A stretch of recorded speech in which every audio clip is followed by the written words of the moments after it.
Tonight, we continue our series along the route to pipeline discussion. The companies that want to build carbon capture pipelines need legal permission to use someone's land. It's called an easement, and making that deal can benefit both sides, but not everyone sees it that way. For many residents in the tri-state region, farming isn't their job, it's their life. We have a century farm. My dad has entrusted me to care for his land. This land waiting to be passed down to the next generation. We're attached to the soil. Now, two multi-million-dollar companies want to use parts of that land to install carbon capture pipelines across the Midwest. We have spent hundreds of millions of dollars on easements to date to the U.S. Landowner, and we're not stopping. We're going to continue to do that until we get ourselves in a position where we got 100%. Summit Carbon Solutions plans to build a pipeline that will take liquid CO2 from ethanol plants into an underground storage facility in North Dakota. Heartland Greenway's Navigator CO2 Ventures pipeline runs on the same concept. Take liquid CO2 from ethanol plants and put it in underground storage facilities in Illinois. To do this, both companies need voluntary easements from landowners to pass through hundreds of miles of private land. That same land that is rich in family history.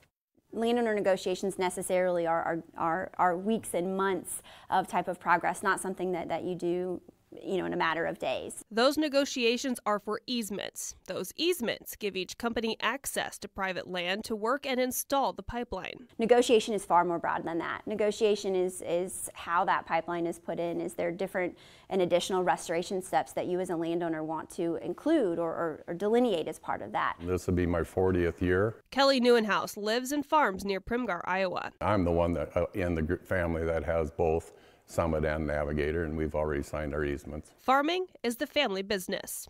So we're pretty proud of that we have a family farm and been doing it for 40 years.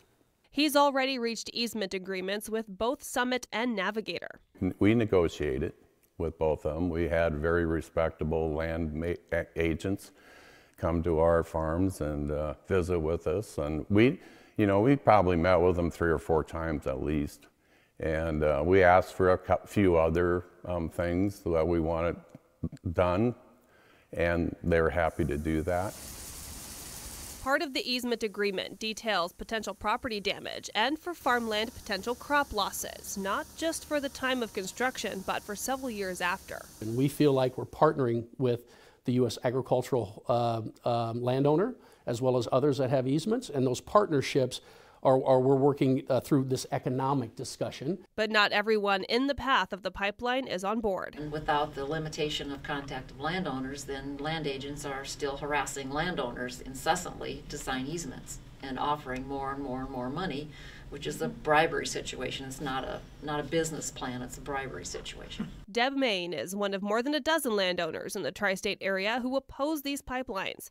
She has yet to sign an easement for access to her land. And that's a proposed pipeline route also.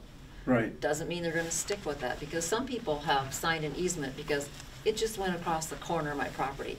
Well, now it goes like Rogers through the middle. Yeah. Because they can put it anywhere on your property they want. Well, they won't tell you the route. Right. That's Yeah. kind of like a secret. Yeah. But once you've got the easement, you can't take it back. Once you've signed it, you can't take it back. Both companies are still working with landowners on negotiations to find an agreement that suits the needs for all parties involved. So we want to make sure that this truly is a dialogue. It's a negotiation that's two-sided, and we're coming to the table with ears wide open.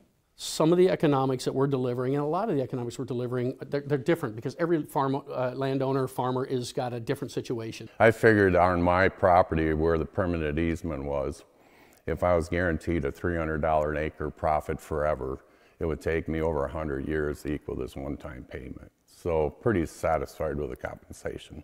But for some, land is priceless. And the easements are permanent easements. They're just not for the project.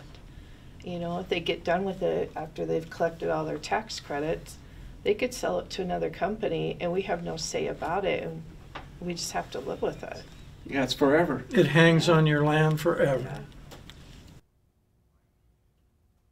Now, Summit Carbon Solutions has more than 65% of the easements needed for their entire project footprint. Let's take a look at the numbers. Iowa has reached 68% of their easements, Nebraska 60%, and South Dakota 66% of the easements signed. Now, Navigator doesn't have percentages for me, but they do say they have $15.5 million that they've spent on landowner easements across their entire 5-state footprint.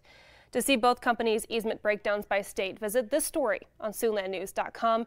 Now, there are farmers who are excited about the pipeline projects and have already signed their easements. We'll hear from one of them next Tuesday, right here on Siouxland News.